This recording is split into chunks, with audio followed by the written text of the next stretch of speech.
Thank you, Mr. Chairman. So we've got to find ways to bring down the cost of prescription drugs, and the National Academies recommends that the federal government negotiate prices directly with drug companies. I agree.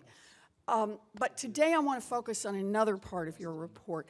You explain that drug companies use so-called patient assistance programs to rake in extra profits from branded drugs, even when there are cheaper generics available. And one of these strategies is to offer coupons. The data show that for top-selling brand name drugs, the use of these coupons has more than tripled in recent years, and patients are now using coupons for nearly 1 out of every 3 brand name drug purchases. Mr. Augustine, it would seem on its face like offering these coupons would cost the drug companies money, but your report finds exactly the opposite. Could you just say a word about how coupons drive up drug prices? I'll be happy to do that. Coupons are a bit of an enigma. They appear to be helping the patient who can't afford a drug. One of the effects they have, though, is that from the patient standpoint, it causes them to prefer a higher priced drug because they're not having to pay the full amount.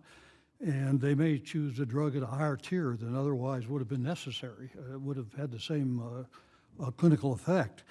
The insurance company then is paid the full amount, and so the insurance rates go up. And so, in effect, the patient saves money at the instant transaction. They lose part of the money when their insurance rate goes up, and society as a whole pays a higher insurance rate overall.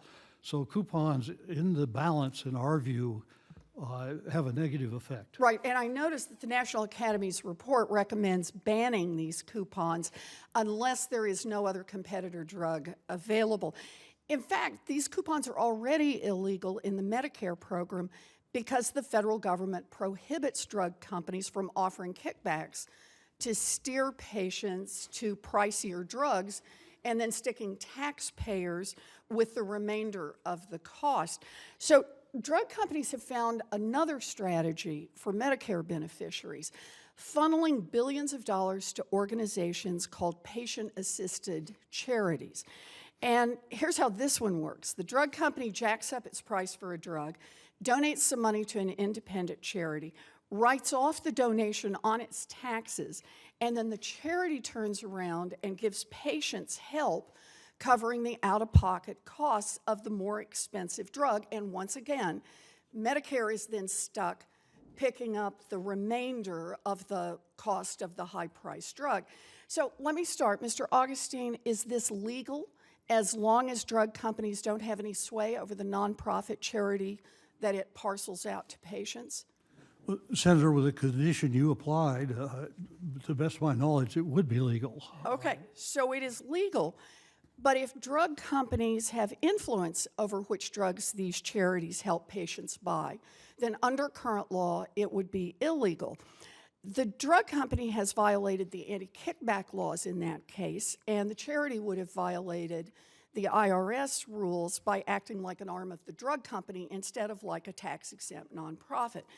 Mr. Augustine, did the National Academy's report find that the rules governing these charities make them disclose enough to the IRS on their Form 990 to know when charities and drug companies are breaking the law?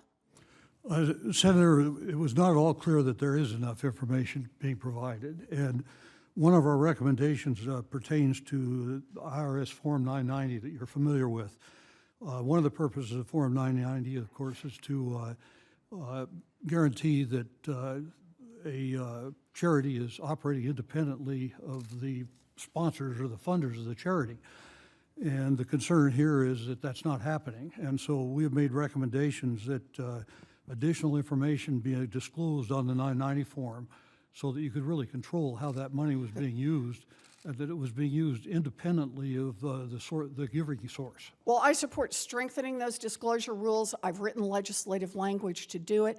I've also called for new requirements to force drug companies to disclose all types of patient assistance, including coupons, so that we can get the whole picture of what's going on. It seems to me that patients and taxpayers deserve policies that will actually lower drug costs rather than the shell game that funnels more profits to drug companies. I think these are good recommendations, and I hope that we will be able to see them soon here in the committee, write them into law, and get them passed through Congress. Thank you, Mr. Chairman.